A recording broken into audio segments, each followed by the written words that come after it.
Roadshow Trucker back at you with another great video, the good, bad, and ugly. This video, let's talk about patience, guys, because if you're new to trucking or you just got your CDL and you're looking for a trucking company to hire you, you have to have patience. And let's get right into this video.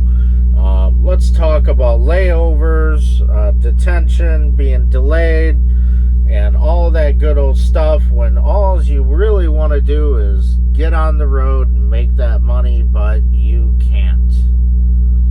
So let's talk about it. So I get a load proposal. It's picking up in Michigan, and it's got 3 stops in Florida for a total of 1,400 miles. It's picking up. It's a drop and hook. So what that means is the empty trailer that I had, I'll drop it in their empty lot and pick up a preloaded trailer. My appointment time is 11 p.m. Friday. Sorry about that red light that's blinking. It's my security alarm in the semi. Anyways, so I get there to Michigan, and my trailer is not ready. And the office had told me, well, we'll call you when your trailer's ready. We don't have a ETA. They apologize. And, I'm like, no, it's fine. I'll try to go take a little nap. Just call me when it's ready. Blah, blah, blah, blah. So, fast forward a little bit. They called me at 6 in the morning, Saturday morning. And 7 hours delayed. It's already a tight window, right, guys? But 7 hours. So I hook up to the trailer, get my bills, and because I paused my clock, my DOT clock, I paused it, and when you pause your clock, when you go off duty, it counts down your 14-hour clock, but it gives you that 2 hours back after 2 hours, and then your clock just kind of freezes, if that makes sense. So I only had like 5 hours to drive for Saturday. And I drove all of that, and I stopped, and by the time I took my 10-hour break and got my hours back to drive, it's after midnight, so technically it's Sunday, and I'm like, oh man, I don't know if I'm gonna make it, because 2 of my stops are one's in Plant City, Florida, and the other one's in Tampa. They're only about 26 miles away from each other, but one's at 7 a.m. and the other one's at 10 a.m. And I didn't get there to my second stop until 7:40. My appointment was supposed to be at 7, which ain't my fault. It's the shipper's fault for delaying me. So by the time they got me a dock, it was after 9 o'clock, so I shot my fleet manager a message, and I'm like, hey, I'm not going to make the Tampa at 10 o'clock. There's no way I can be there in an hour. They haven't finished unloading me. In fact, they haven't even started. How do I know? Because when they load you or unload you, the truck will shake. You'll feel them in the back.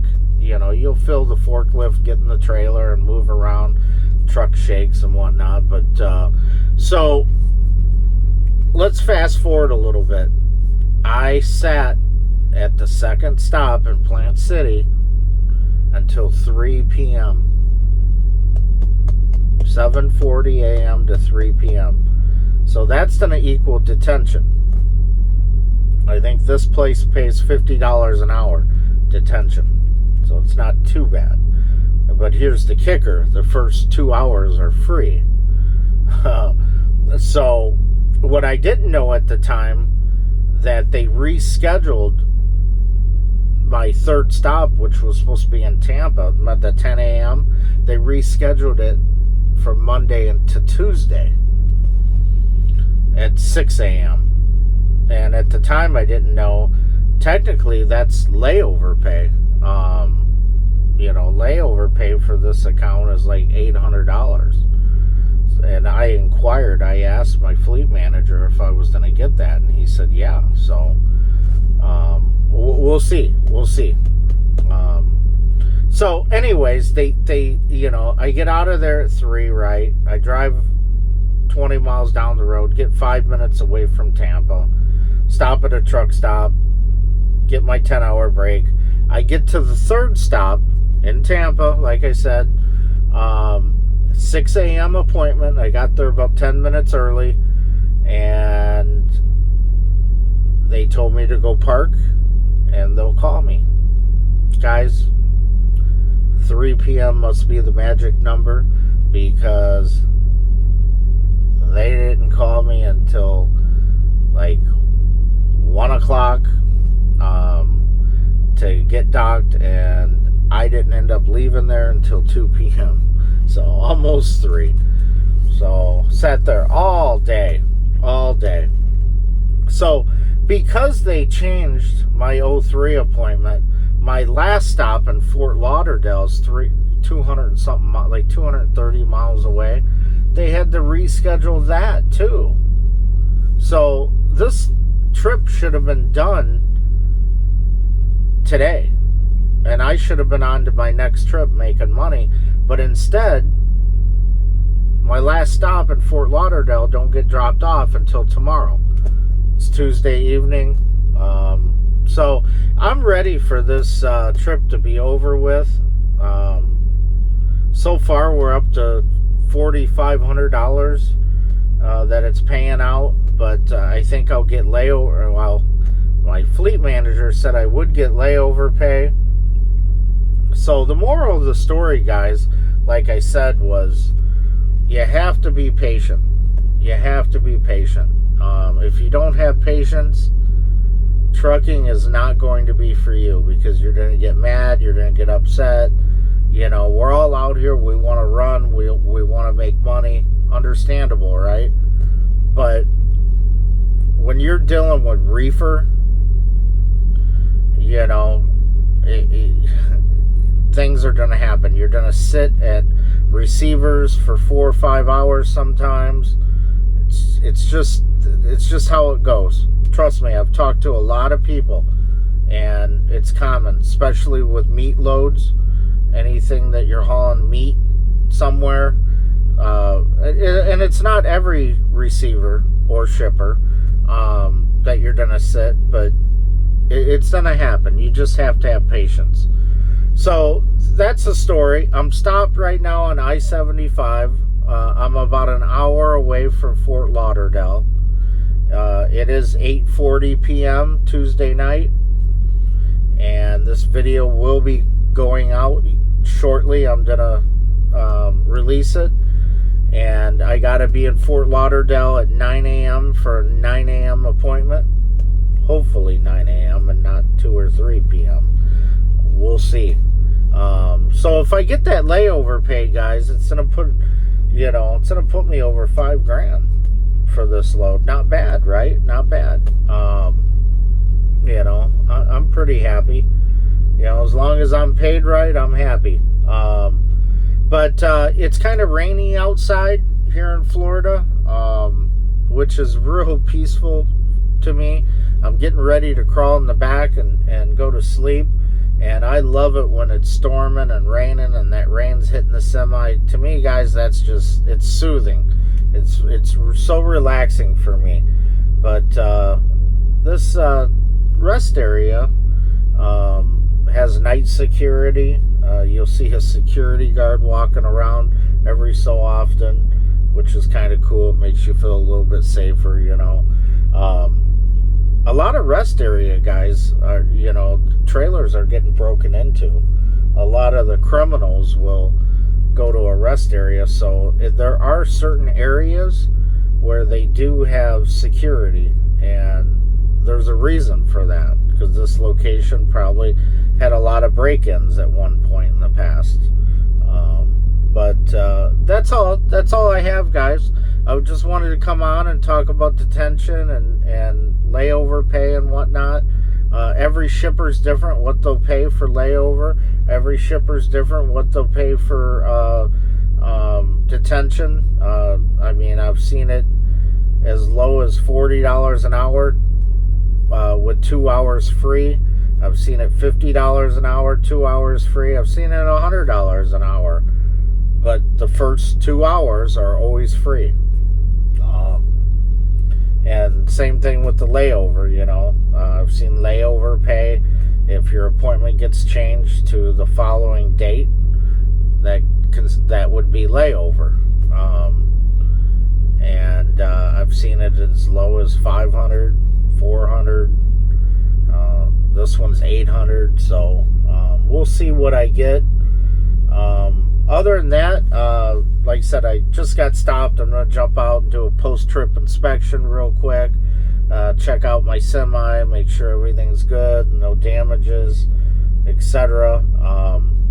And let's talk about that real quick. I'll extend this video a little bit. A lot of people gripe about doing a post-trip inspection. They're like, why? It's not required. Well, the company I work for, it is their policy. They require you to do a post-trip inspection. So in other words, when you're done driving for the day or night and you're getting ready to take your 10-hour break, as soon as you get stopped, you're supposed to walk around your semi and check it out. And there's a reason for it. You're checking your trailer, you're checking, you don't know what kind of damages can happen. You know, I could pull into this truck stop and walk around my trailer and notice that something broke. The hanger for my airline broke and my airlines are hanging to the ground. You know, stuff like that. Say you stopped at a truck stop to get fuel. You know, and somebody ripped off your sill on the back door. You know, or cut your lock off, you know, which, by the way, when I do stop for fuel, I do a quick walk around to make sure that that didn't happen. But let's say you didn't do that, you know, well, now you're going to catch it, you know. DOT regulation, we always have to do a pre-trip inspection at the beginning. So when we wake up, before we leave on our trip, we got to do an on-duty pre-trip inspection. But like I said, the trucking company I work for requires two, one on duty and one off duty. So yeah, I'm just rambling like I always do. I'm trying to come up with different content. It's hard, guys. It's hard. I don't know how some of these big YouTubers do it, but I think I will do at some point in the next month or two. I think I'm gonna do a pre-trip inspection.